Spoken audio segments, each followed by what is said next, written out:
Sejamos todos, muito bem-vindos à nossa casa de oração, a casa do nosso Mestre Jesus. Agradeço ao São João a graça por esta harmonização, dos trabalhos da noite. E dando continuidade, irei fazer a leitura preparatória. Eu escolhi essa leitura, vou sair um pouco do cotidiano, se é que eu posso dizer, pedindo licença a todos, pedindo licença à espiritualidade amiga, que eu trouxe hoje uma letra de uma música, em homenagem, também ao nosso palestrante, Ângelo, que eu já agradeço a presença, que trabalha com música, sabemos, então. A letra, o título é Ouço Deus. É uma música que todos conhecem, de Jerônimo Mendonça. Ouço Deus, no murmúrio das águas dos rios. Ouço Deus, no furor de ciclones bravios. Ouço Deus, no cantar matinal dos pardais. Ouço Deus, no lamento de pobres mortais. Vejo Deus, nas estrelas perenes de luz. Vejo Deus, no esplendor que a alvorada traduz. Vejo Deus, no suave perfume da flor. Vejo Deus, no adeus companheiro da dor. Sinto Deus, na saudade que evoca lembranças. Sinto Deus, no morrer de febris esperanças. Sinto Deus, na tristeza de ver-te partir. Sinto Deus, na tua volta, irmão, a sorrir. Jerônimo Mendonça, Eu acho. Isso. Um dos grandes trabalhadores, divulgadores da nossa doutrina.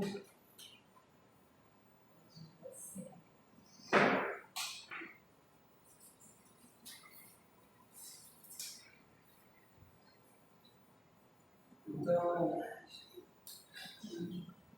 neste momento de harmonia em que encontramos, com a sintonia dos benfeitores espirituais, na presença do Mestre Jesus,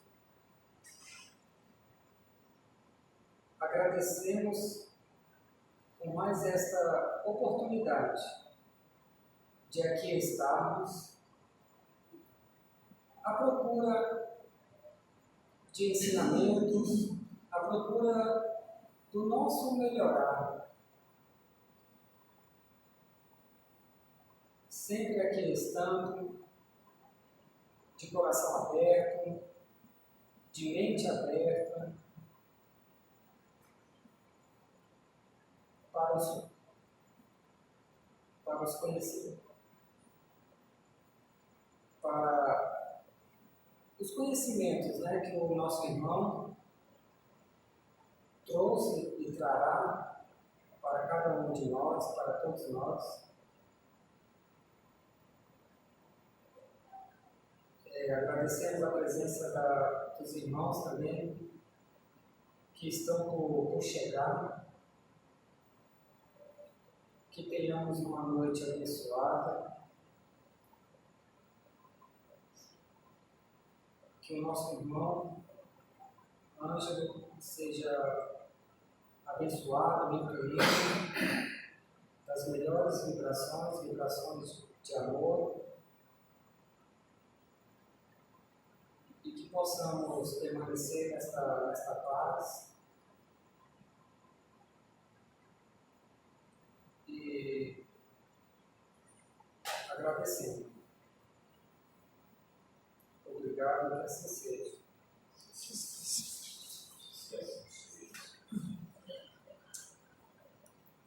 Amigo Ângelo, Muito bem. por favor, Obrigado. a palavra está com você. A usa ali. Pessoal, boa noite. Boa noite. Muito feliz de estar aqui. E hoje eu ganhei até um presente, umas rosas aqui, em circunstâncias muito especiais. E uma noite eu fiquei muito emocionado com o presente. Uma noite, eu já estava feliz de estar aqui, agora estou mais feliz ainda. Hoje nós vamos falar de um assunto que nos interessa muito. Um assunto que antigamente parece que ele passava de um jeito. Hoje em dia parece que ele passa de um jeito completamente diferente. Naquele tempo antigo, parece que as coisas tinham um encadeamento de uma maneira. Hoje em dia parece que é totalmente diferente. Hoje nós vamos falar do tempo. Mas nós vamos falar do tempo de forma especial, conectando com essa poesia que o nosso amigo leu. Porque nós vamos falar hoje do tempo de Deus. E se Deus quiser, quando a gente acabar a nossa conversa, nós vamos entender uma verdade crucial. Que o tempo de Deus sempre é o melhor tempo. Que não é o nosso tempo, nem a maneira como nós vemos o tempo. Então eu queria ler para vocês um dos textos religiosos mais importantes a respeito do tempo e a respeito da nossa presença aqui na Terra e da periodicidade, do sequenciamento com que as coisas acontecem na nossa vida. Esse trecho é extraído do livro de Eclesiastes, que é um livro do Antigo Testamento, capítulo 3, versículos de 1 a 8. É um texto conhecido, talvez vocês já tenham ouvido. Então ele diz assim, curtinho: para tudo há uma ocasião certa. Há um tempo certo para cada propósito debaixo do sol. Tempo de nascer e tempo de morrer. Tempo de plantar e tempo de arrancar o que se plantou. Tempo de adoecer, mas tempo de curar. Tempo de derrubar, mas tempo de construir. Tempo de chorar e tempo de rir. Tempo de prantear o luto e tempo de dançar. Tempo de espalhar as pedras e tempo de ajuntá-las. Tempo de abraçar e tempo de se conter. Tempo de procurar e tempo de desistir. Tempo de guardar e tempo de jogar fora. Tempo de rasgar e tempo de costurar. Tempo de calar e tempo de falar. Tempo de amar e tempo de não amar. Tempo de lutar e tempo de viver em paz. Então esse texto extraordinário, como tudo nos textos sacros, a gente tem que ler da forma como a gente compreende cada momento da humanidade. Então, o que esse texto está dizendo, o livro de Eclesiastes, na verdade eu esqueci de falar quando eu falei, é um livro de sabedoria. O Eclesiastes é um livro que tem pérolas de sabedoria, como o livro de Provérbios na Bíblia, São falas que nos inspiram a entender a vida. Então esse livro, esse texto do livro de Eclesiastes, traz justamente esse conteúdo para a gente entender que existe um vai e vem na vida. As pessoas, quando leem esse texto, às vezes querem dizer que a vida é sempre dualista, que existe Deus e tem que ter o demônio, existe o bem e tem que ter o mal. Não. Kardec e a espiritualidade amavelmente já contribuíram com a nossa ignorância, dizendo que o mal não existe. Aí a gente olha todo esse mal aqui e fala assim, mas claro que ele existe. Aí os espíritos disseram, não, o que existe é a ausência de bem.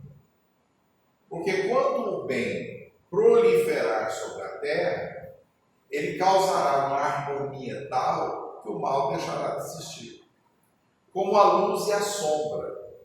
A partir de alguns anos, a ciência tem estudado no universo a chamada matéria escura, que é uma espécie de matéria que nós diríamos ser escura porque tem ausência de luz, mas é porque são características da matéria escura. A sombra em si não tem nada a ver com matéria escura. A sombra existe, a escuridão em si, que não tem nada a ver com essa matéria, a escuridão não existe. A sombra não existe. Ela é a ausência da luz. E numa questão, a questão 909, salvo engano, do Livro dos Espíritos, Kardec pergunta assim: a gente vê tanta coisa ruim no mundo, nós estamos cercados de mal, como é que a gente faz para a gente sobreviver? Algum dia o bem vai prevalecer? Aí os Espíritos respondem: o bem vai prevalecer quando os bons quiserem.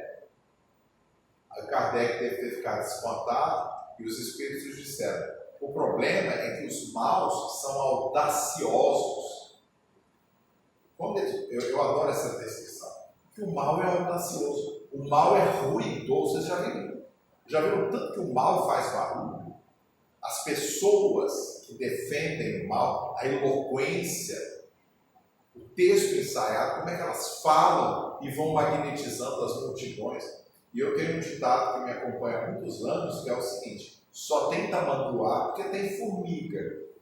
O dia que as pessoas pararem de alimentar, as formigas pararem de alimentar o tamanduá, e o dia que as pessoas pararem de alimentar esse mal que é audacioso, deixa de existir. E os espíritos que respondem, acho que é São Luís que responde essa pergunta, ele ainda diz assim: aqueles espíritos que não se encaixam na Terra, aqueles espíritos cuja presença não vai mais se afinar com o bem, vão sair desenfreados. Mas para onde eles vão? Vão para o inferno, porque tem céu e tem que ter inferno. Não. O que a gente chama de inferno é a ausência de Deus. Então eles vão para circunstâncias e situações que têm ausência de Deus, mas não no lugar. Então, quanto mais a gente analisa o tempo e a gente lê esse texto do Eclesiastes, mais a gente entende que o sequenciamento das coisas tem essa dualidade do bem, do mal, do nascer, do morrer, do plantar e do colher, mas porque o tempo é cíclico. O tempo, a gente costumava dizer antigamente, na filosofia mais antiga, que existia a roda da fortuna, a roda da sorte, a fortuna no sentido de sorte. Um dia ela está aqui, ela rodou, a gente está na sorte. Um dia ela rodou, a gente está na falta de sorte. Um dia a gente está bem, um dia a gente está mal. Mas por quê? A nossa imperfeição ainda faz com que os ciclos que aconteçam sejam ciclos que oscilem entre a harmonia, né, o equilíbrio, simbolizado pelo bem, pela alegria, pela felicidade, pelo bem-estar, pela paz, com aquilo que não é equilibrado, que tem desequilíbrio, que não tem harmonia, que é a dor, o sofrimento, a angústia, os nossos estados depressivos. Então, quando a gente fala que o tempo de Deus é o melhor tempo, a gente não está atribuindo a Deus um comando que divida. O anjo não vai sofrer hoje e amanhã o anjo não vai estar bem. O fulano vai sofrer amanhã, depois de amanhã ele vai estar bem. Não é assim que Deus funciona. O tempo de Deus não é comandado por Deus assim matematicamente. A matemática foi a gente que inventou. O tempo de Deus é controlado por nós. Olha que coisa mais curiosa. Eu começo uma palestra falando que o tempo dele é melhor que o nosso. Mas por que é controlado por nós? O tempo, esse fenômeno, depende das nossas escolhas. Por quê? Algumas coisas não dependem. Quer ver? O dia nasce, morre, nasce, morre, nasce, morre, o sol nasce, se põe. Bilhões de anos, o planeta girando, e esses esse ciclo acontecendo. As estrelas vêm, as estações do ano vêm, o nosso planeta é inclinadinho, tem estações do ano. Essas estações vêm com o frio, vêm com o calor, hoje está tudo misturado, né? Antigamente era certinho as estações, depois misturou tudo, a gente alterando o clima. Mas na natureza, isso que eu quero dizer, na natureza, os ciclos são equilibrados. Mas nós, como somos seres pensantes, a gente influi nesses ciclos. Então veja só, o dia para a natureza em geral é um fenômeno universal. Nasceu, morreu. Um dia para nós é totalmente diferente. Não é só o fenômeno da luz do sol que nasce e desce. Um dia de luto demora a passar.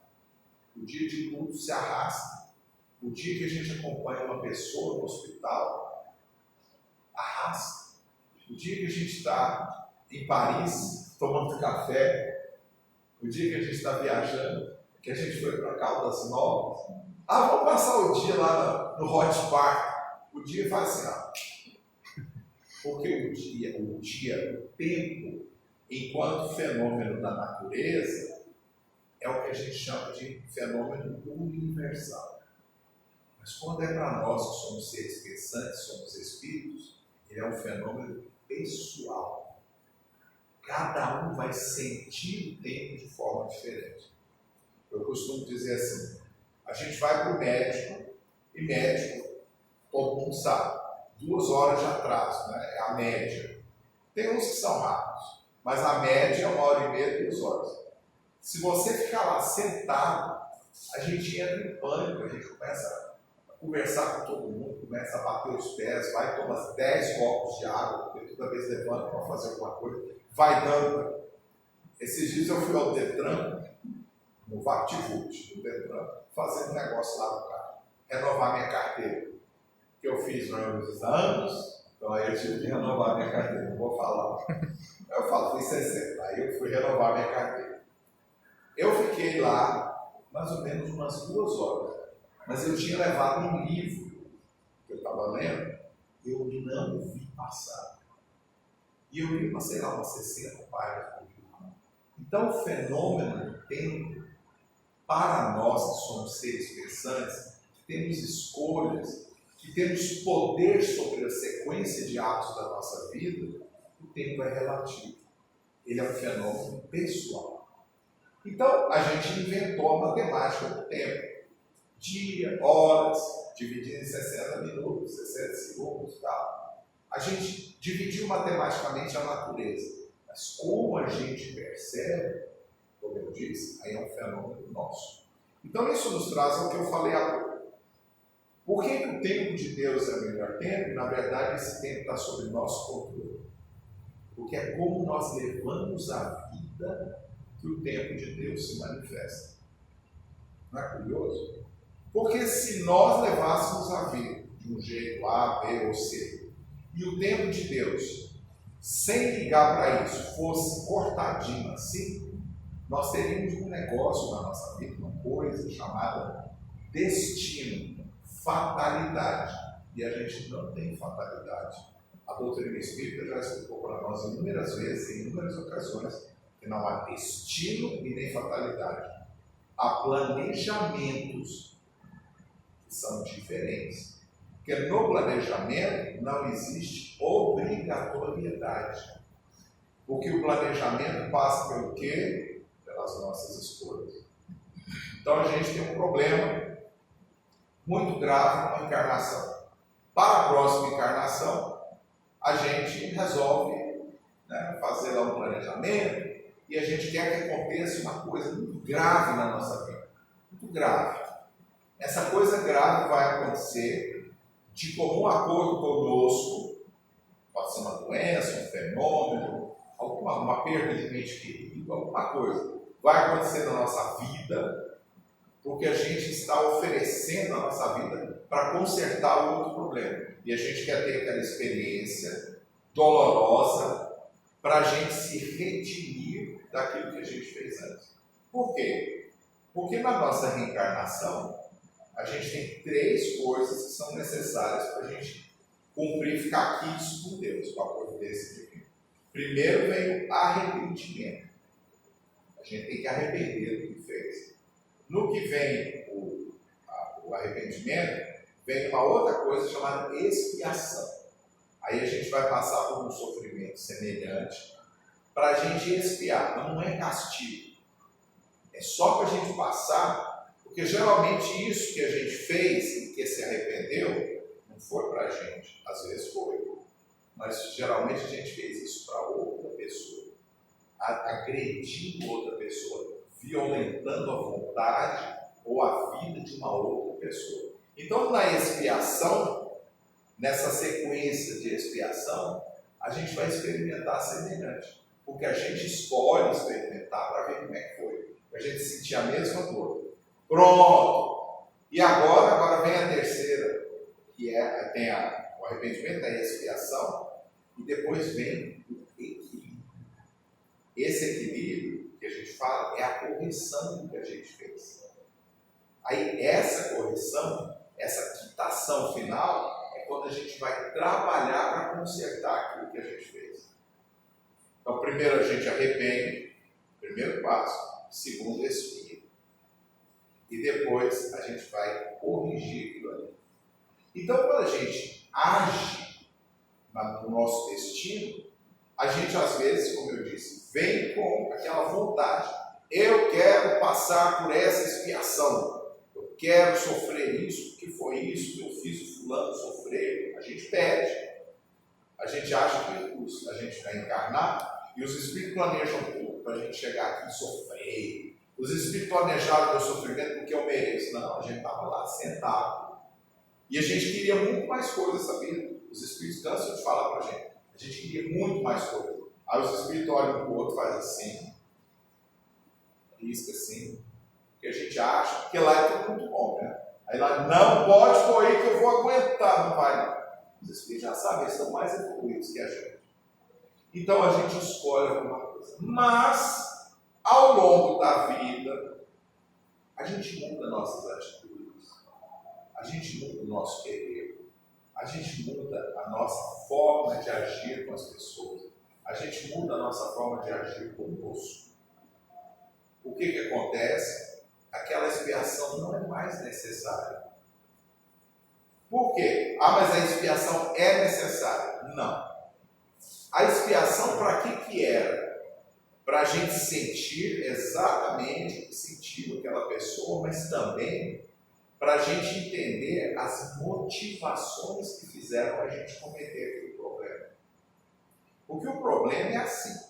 A gente encarna nessa sequência de tempo que Deus nos dá, a gente encarna e acha que a gente esquece tudo. Não, eu encarnei e esqueci tudo. A gente esquece os fatos. As emoções, os sentimentos vêm integrais. Integrais, bonitinho. Então nós somos seres que emocionalmente nós somos iguaizinhos do que nós éramos. Mas como os fatos não estão aqui, algumas emoções melhoram, a gente fica assim, uma ajuda para nós. Mas então, se nós não mudamos, quando estamos encarnados, as motivações, a gente não só vai fazer a mesma coisa que fez, porque as motivações continuam, como a gente ainda faz pior. Então, o que acontece? Na reforma íntima, na nossa forma de viver a vida, na nossa forma da gente ir se transformando, as motivações desaparecem. Então, a correção da expiação não precisa mais. Porque nós já entendemos por que a gente fez e não tem mais aquele sentimento de fazer de novo. A gente nunca mais vai fazer. Não precisa passar por aquilo. Então não tem mais a expiação. Aí aquela terceira fase, que é a da reparação, que a gente vai consertar, aí é diferente. É um trabalho voluntário. Aí você vem trabalhar com pessoas que passam exatamente aquilo que a gente fez ao longo do passado. Mas aí a gente vem como benfeitor. Entendeu? Então, nós atuamos ativamente na nossa programação encarnatória. Então, se fosse destino, Deus falava assim, é isso. Aí a gente, agora, o que nós vamos fazer? vai ter que passar, né? Então a pessoa está ótima, até que acontece um negócio. Isso não podia acontecer porque o fulano estava ótimo, mas às vezes a programação escolhida era para ser até muito pior. Mas por que não acontece? Porque às vezes já houve uma melhora grande. Tem uma história muito interessante que eu gosto de usar para ilustrar isso. Como é que nós interferimos no tempo de Deus, no tempo que Deus nos concede na nossa encarnação. No livro, eu falo sempre, agora eu esqueci o nome. Num dos livros do Hilário Silva, que é um espírito que trabalhava com André Luiz, ele aparece nos livros do André Luiz. Um dos livros que Hilário Silva escreveu solo com o Chico Xavier, ele tem 2 livros de contos crônicos. Aí num deles, ele conta a história do Perácio. Perácio é um homem maravilhoso, trabalhava numa fábrica de tecidos, maravilhoso. Perácio ajudava todo mundo, 30 anos na casa espírita, aquele espírito exemplar, ajudava os necessitados, era aquele ombro amigo para todos os irmãos da casa espírita, no lar, um pai respeitoso, lutador, trabalhava na fábrica, todos os colegas de trabalho gostavam dele. Perácio um dia sofre um acidente e ele põe o dedo numa máquina daquelas, uma confecção, não é que eu falei, então uma daquelas máquinas de manipular lá os tecidos, ele sofre um acidente, mão ensanguentada, retalhada, o pessoal envolve naqueles panos, põe no carro, leva para o hospital, e aquela coisa. Todo mundo ficou para trás se perguntando, mas logo o Perácio, porque nós somos assim, ó, quer ver? Logo o Perácio, por que não foi fulano? A gente não fala assim. O fulano que precisava, a gente decidiu quem precisa, o fulano que precisava não acontece nada com ele. Agora logo o Perácio acontece isso. Resultado, o Perácio foi para o hospital, o pessoal fazendo oração. Chegou lá no hospital, os médicos fizeram a cirurgia do Perácio e todo mundo muito apreensivo lá na sala de espera, familiares, muitos amigos, o pessoal rezando, cada um na sua fé. Aí chega a equipe médica e diz, quem é a senhora Perácio? A senhora, sou eu. Senhora, nós temos boas notícias. Por incrível que pareça, por alguns milímetros, a máquina não decepou a mão do Perácio. Apenas fez uns cortes, nós conseguimos emendar os nervos e ossos, mas ele perdeu o dedo mindinho. Infelizmente não deu para salvar o dedo mindinho. Aí todo mundo aliviado, inicialmente. Aliviado. Achou bom, porque todo mundo pensou assim, mas por que o Perácio tinha que perder o dedo mindinho? Mas por que a gente não está satisfeito com nada? Passou, o Perácio voltou para casa, passou um período de recuperação e voltou para a casa espírita. Trabalhador assíduo da casa espírita, como eu mencionei, voltou para casa. Chegou em casa, na casa espírita, né? Chegou na casa espírita, o pessoal recolheu, não podia trabalhar ainda, com a mão ainda imobilizada, cicatrizando, muitos pontos. Aí ficou na firmeza só da reunião mediúnica, sentadinho lá, sentado assim ao volta da mesa, houve os trabalhos de desobsessão. No final, o mentor da casa se manifestou e, através de uma médium, disse: gostaríamos de externar o desejo meu e de toda a equipe espiritual, da alegria que nós estamos sentindo que o irmão Perácio voltou. E queríamos dizer para o irmão Perácio que é uma alegria que um trabalhador como você esteja aqui. E o Perácio, muito feliz, mas no fundo, até o Perácio estava assim. Logo eu fiz tanta coisa, mas eu já fiz nessa casa espírita. Mas os mentores não nasceram ontem e nem têm a nossa idade, eles são mais antigos um pouco, já sofreram mais que a gente, entendem as coisas melhor que a gente, captaram o pensamento do Perácio. Aí o mentor falou assim, e eu gostaria de encerrar minha vida aqui, para dar as coisas, contando uma história. O irmão Perácio, na penúltima encarnação, foi um grande produtor de cana no estado de Pernambuco. Lá em Pernambuco, era um dos homens mais poderosos, produzia cana-de-açúcar, e certa feita teve um desentendimento muito grande com um dos seus empregados. E ele, movido pela fúria, pegou a mão do empregado e colocou dentro do moedor de cana. Nossa. Estraçalhando o braço do empregado, obviamente. Muito arrependido. Desesperado por ter feito uma coisa. Porque já mudou o coração, né? O arrependimento. Aí o Perácio planejou cuidadosamente a expiação naquela encarnação. Ele ia perder o braço também. Estava tudo combinado. Os espíritos, Perácio, combinado? Perácio dizia combinado. Só que o Perácio já nasceu com aquele arrependimento, já nasceu com aquela índole de se transformar. Passou 30 anos trabalhando, mudando, demonstrando que aquela motivação que ele teve naquela época, ele jamais ia ter de novo. Então por que ele vai passar aquela expiação? Não vai. Então aí, em vez de perder o braço, o mentor termina a mensagem. Em vez de perder o braço, irmão Perácio, foi concedido perder apenas o dedo mindinho, mas o Perácio ficou todo satisfeito. Mas a gente acha bom depois que eles dão a lapada na gente, que a gente não para pensar que a questão número 1 do Livro dos Espíritos é essa, inclusive vem ao encontro da mensagem aqui. O que é Deus? Kardec não pergunta para os benfeitores espirituais quem é Deus, que jeito que é Deus, se fosse de Minas, né? Que jeito que é Deus? Não pergunta. O que é Deus? Aí os Espíritos respondem para ele: Deus é a inteligência suprema do universo. Depois ele vai falar que ele é o mais poderoso, onisciente, porque vê tudo, onipresente, está em todos os lugares, soberanamente bom e justo. Ele vai falar um monte de coisa. As 13 primeiras questões do Livro dos Espíritos são sobre Deus. Mas a primeira, eles só respondem assim: é a inteligência suprema do universo. Causa primeira ou causa primária de todas as coisas. Olha o que isso é tão quântico, né?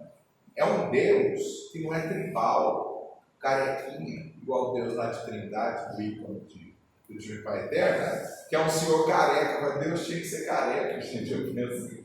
Né? Carequinha, coroando a Virgem Maria mais Jesus, está lá o Filho. Essas representações são representações da arte que nós fizemos ao longo do tempo na nossa pequenez, na nossa ignorância.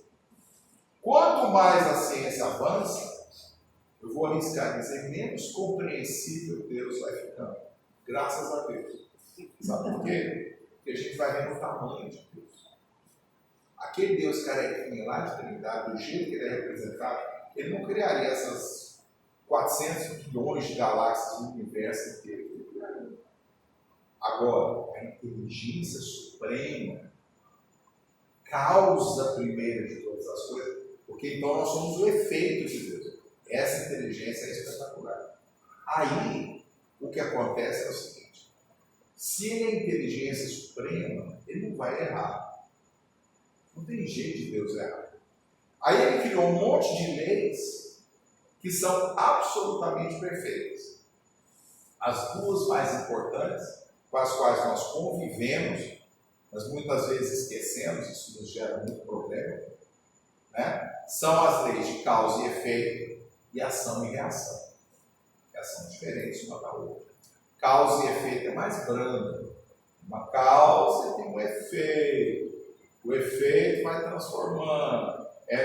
O Chico dizia assim, Chico Xavier, a gente faz as dívidas com a providência, à vista e paga a prazo. Então, causa e efeito é mais molinho um pouco, é mais folgado para nós. Agora, a lei de ação e reação é assim, papufo. Mas a lei não é papufo, porque tem a misericórdia. Então, quando eu digo que esse tempo que Deus nos concede, o tempo de Deus, colocando essas leis todas para nos circundar, para nos guiar a nossa vida, que essas leis todas é que guiam a nossa vida e que o nosso comportamento transforme essas leis, a ideia de fatalidade desaparece. Então, o tempo de Deus, tudo isso aqui que está escrito no Eclesiastes, é verdade, tem tempo para tudo. E nós construímos esse tempo. Porque as leis para construir esse tempo, Deus fez para a gente mexer nelas, para a gente utilizá-las a nosso favor, ou infelizmente a nosso desfavor. Então a gente tem que entender que quando a sequência de fatos acontece na nossa vida, quando o tempo se manifesta na nossa vida, quando essa corrente de eventos que a gente chama tempo, às vezes passa mais depressa ou mais devagar, dependendo da nossa percepção, quando essa corrente de eventos acontece, nós temos que ter plena consciência que o tempo de Deus que está agindo aqui, nós temos absoluto controle sobre ele. Depende de nós o que vai acontecer. Porque Deus pode até permitir que os espíritos, pelas leis divinas, coloquem um certo planejamento. O Perácio não queria perder o braço? No contrato do Perácio, vamos dizer assim, tinha uma letrinha miúda assim. O Perácio só vai perder o braço se ele não mudar. Se ele mudar, não precisa mais. Então, sempre tem uma letrinha miúda no contrato. Então, a gente tem que ter um pouco mais de fé e acreditar que aquilo que nós chamamos de tempo de Deus, na verdade, é o tempo de uma inteligência que não vai errar. Não tem jeito de errar. E não vai tomar decisões, isso é o mais importante, simplesmente para nos impor a dor. Quando a dor, escrevam isso, quando a dor não é necessária, ela não vem. Porque a dor é reflexo do desequilíbrio, reflexo da desarmonia, ela é reflexo das coisas e ausência de bem. Quando a dor vem é porque tem um para quê nela. Não o mais importante não é nem o porquê. Né? No livro bíblico de Jó, fica aqui, já falei isso aqui outras vezes, eu adoro o livro de Jó, um dos meus livros favoritos, vezes quando eu volto e leio ele. Sensacional, extraordinário. Né? Deus permite que o demônio vá lá e atormente a vida do Jó, mas atormenta mesmo. Por fim, sabe a última coisa que acontece? Ele tem 10 filhos, 7 homens, 3 mulheres. O diabo joga um vento, assim, aquela casa onde eles estão cai e morre todo mundo.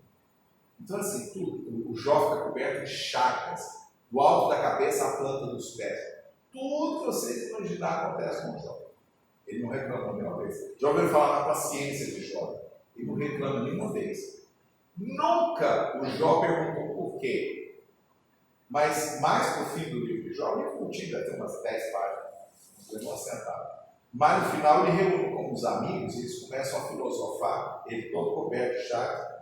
O que eles querem saber é o para quê. O enigma de Jó, que até o Gustavo Jung explorou fantasticamente um livro chamado Resposta a Jó. Todo mundo tinha que ler esse livro. A gente entende. O Jung é extraordinário, né? Ele tem esse livro. Porque o problema do Jó é o sofrimento do justo. Que a gente vê a pessoa hoje, ela parece que está justa, a gente não sabe o passado. Aí acontece um sofrimento com ela, a gente fala, não é possível. Então o sofrimento do justo nos escandaliza. Porque a gente é justo. Podia ser o outro, né? O Perácio, pelo amor de Deus, o Perácio, a gente não poderia ser o outro. Então, o que a gente tem que entender é que essa inteligência suprema, ela não vai fazer a gente sofrer gratuitamente, né? por motivos gratuitos. Todo sofrimento de Deus permite, não inflige na gente, permite. Ele permite porque tem um para quê. Tem uma utilidade qualquer para o nosso crescimento. Agora, gente, não é fácil, porque sofrer não é brincadeira, não. Quando eu falo assim, mas gente, mas o Ângelo é bacana. Um dia que eu crescer, eu quero ser igual o Ângelo, assim. Não ligar para o sofrimento. Eu acabei de falar que eu ganhei as rosas. Vocês não fazem ideia do momento que eu estou vivendo. Falando de experiência pessoal, mas o momento que eu estou vivendo agora é complicadíssimo. Coisas acontecendo, assim, exigindo de mim tanta coisa, assim. Campo profissional, campo emocional, dando suporte para a pessoa. Eu estou assim, muito abalado. Aí os espíritos vêm e mandam com as rosas para mim. Assim, minha avó, vou contar, minha avó. Chegou na graça e falou assim: olha, essas rosas para o palestrante. Eu não sabia nem que era o Ângelo. Falou, palestrante. E eu estava planejando assim: vou sair, estava contando para a Ilse, vou sair correndo e não vou nem tomar o passe hoje, porque eu preciso ir para casa. Aí o que ela falou para ela? Fala para ele tomar o passe. A gente tem que entender que as coisas. Então, tudo isso que eu estou passando, tem um para quê? Não pergunto por quê, mas isso eu já vi. Mas eu fico assim, Deus do céu, para que é isso? Para que é isso? Mas aí vem a resposta na forma do consolo, da misericórdia. Nós temos misericórdia uns para os outros. Porque errar, a providência não vai errar. Porque a inteligência é suprema. E as leis são supremamente inteligentes. Então o que acontece tem um para quê? A gente só está aqui. Quando a gente der um passo atrás nas encarnações que a gente vai vivendo e olhar o retrato, a gente fala, entende? Mas como a gente não entendeu, a gente agora tem que ter fé e confiança. Que o tempo de Deus, lembra que eu falei que a gente ia sair daqui acreditando nisso? O tempo de Deus é sempre o melhor tempo para a gente. Um beijo no coração de todos, foi uma alegria, como sempre, estar aqui. Né? E até a nossa próxima oportunidade, agora só no próximo semestre.